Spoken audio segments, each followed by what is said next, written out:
What's up, Guardians, and welcome to another Destiny gameplay video. In this video, I'm going to be sharing some of my personal tips and strategies for bringing your overall kill-to-death ratio up in the Crucible. Now, first let me just say that your overall KD in the Crucible is an indicator of skill, but it is not the indicator of skill. It's not the be-all, end-all, the determining factor that quantifies or qualifies you as a Crucible player. But that being said, KD is an indicator of skill. Obviously, you generally want to get more kills than deaths in the game. So your KD also depends on a lot of different factors, including the kind of competition that you generally go up against. When you're in highly competitive lobbies, quite frankly, a lot of times it's hard to have a high KD. Sometimes in our clan scrimmages, when we go up against people like Invigorate or Wreck Nation or I Am or Forget the Rest, in these scrimmages you're going to be fighting tooth and nail to get a high KD. Even to get a KD that's over 1, getting a KD of 1.2 or 1.5 is a huge achievement when you're doing those kinds of things. But generally speaking, the average player isn't going to be doing clan scrimmages and stuff like that. They're just going to be playing the Crucible, and they want to bring their KD up. So hopefully in this video I can share some tips on how to do stuff like this. Get games where you have ridiculous amounts of kills. You're not playing like a camper, but at the same time you're having a high KD. One of the first things that I would say is learning how to manipulate your vertical space is a huge factor in staying alive and getting kills without trading. So right here, that guy had a Felwinter's Lie, and I was using my vertical space just to kind of disorient him and to keep myself out of his line of sight and out of his firing line. And then again here, you're going to see me using my vertical space against an opponent who's down here. I jump down to challenge him. Now he ends up behind this tree. Now he's expecting me to go around that tree, and he's got his sights trained at head level there, ready to take me out. But I jump up and over the stairs there to approach him from his flank, and he wasn't anticipating it. And so using your vertical space like that to get the drop on guys is going to help you avoid trading, going 1-for-1 with guys, and coming out of engagements with a kill and with no death. Now here, radar awareness is huge. I get this kill, but instantly I check my radar after getting the kill. I just glance up at it after every kill. I see there's another guy, so I train my sights at head level on that door, so he comes around the corner already taking damage. Again, as soon as I get the kill, initiate the reload, check the radar, see another guy's coming. I stop, I glance down to see what's cooled down everything is, so I decide to use a grenade. I just stick him and jump up and away to safely get a kill. So another thing that is going to be a big factor in getting a high KD is knowing when to move. So right here I'm going to get 3 quick sniper kills right off the bat at the beginning of this match, looking through this choke point, but eventually people would catch on to that. You don't want to camp there. So I get my kills, and then I go ahead and bug out, and I come around at the flank, and they're going to be thinking that I'm in the same general area. They're not checking the place where they just spawned. You take advantage of that, and you can get some quick kills again. And so here I'm already on a 5-kill streak without having any deaths. So far that's a 5.0 KD. That's great. You want to learn how to do that. And now another thing you want to do is learn how to use everything that you have in your arsenal available to you. So I start out with a grenade kill. I know that's not cooled down anymore, so then I get a primary kill. I put half a mag in this guy. I know my throwing knife is cooled down, so I finish him off with that. And then I know that I've got special ammo, so I just quick snap in on this door. Sure enough, guys coming through it. And so there's a quick succession of kills.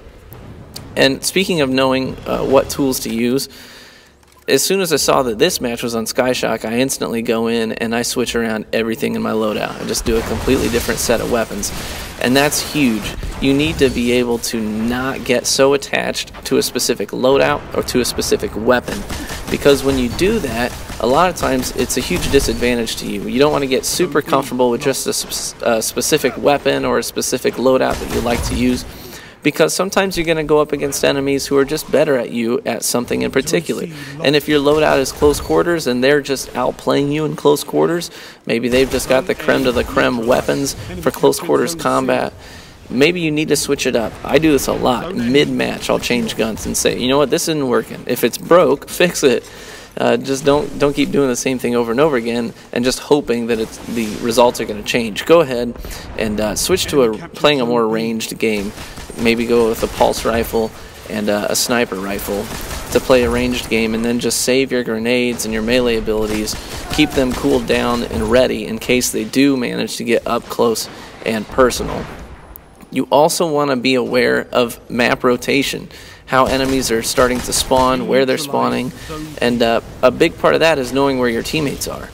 I'm guilty of this, and so are a lot of people. In the 6v6 arena, when you're playing in the Control playlist and the Clash playlist, these are the playlists that have the least amount of teamwork I've found. There's the least amount of teamwork in these playlists because a lot of people are playing solo. They're not playing with a full team.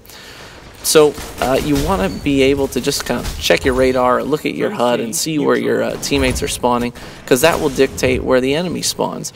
And sometimes if you realize that everyone else is on the other side of the map, well, then that means the enemies are going to be spawning right by you pretty frequently. So you're going to have less time to reload your weapons, less time to regenerate your health. So you just need to be aware of that. And sometimes you just need to bug out from a position and get closer to your teammates so that you don't have to watch your back quite as much. Now, with the latest update and the changes to special ammo, one of the things that you're going to want to do is keep an eye on the timers for the special ammo crates.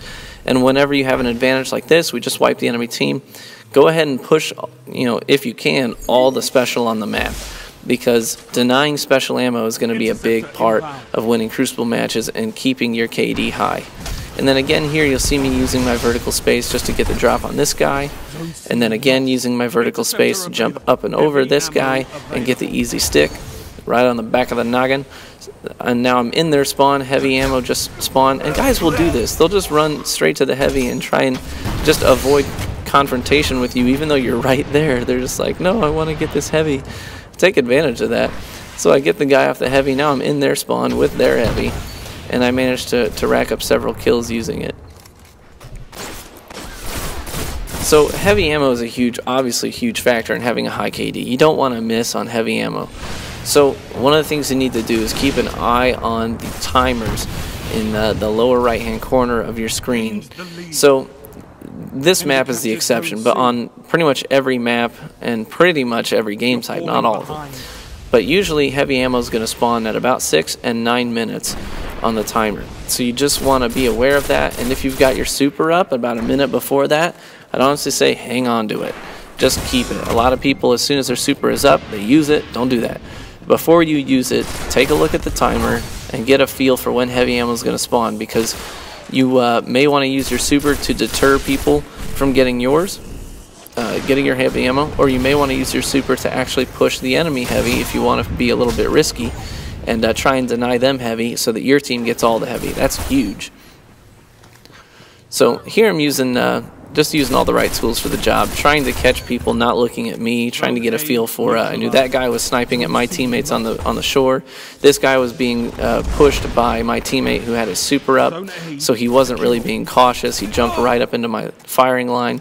So just kind of keeping an eye on what's happening in general. And then a lot of people are twitchy on the trigger or on the thumbsticks. Just learn how to apply gradual pressure to track enemies like this, even when they're on vehicles, so that you can get easy headshots. A lot of people, when an opportunity to snipe someone arises, they will just put a lot of pressure on those thumbsticks and overcompensate, and just move their reticle way too fast across the screen and try and get these twitchy snipes. Don't do that. Learn how to just apply gradual pressure. I would say watch some Nova Born Gaming, Sir Demetrius. Watch some of his gameplay, because when he snipes, it's so, like, everything about his style is fast-paced, but as soon as he pulls up his sniper rifle sights, it's slow and steady. And you almost feel like, is he playing this in slow motion? So just keep that in mind too. Don't be too twitchy. Well, I hope this has been helpful for you guys. Hopefully some of these strategies can help you raise your overall KD. Now, this isn't an exhaustive guide. There's a lot of things that play into raising a KD. So if you like the video, leave a like and give me some feedback in the comments section.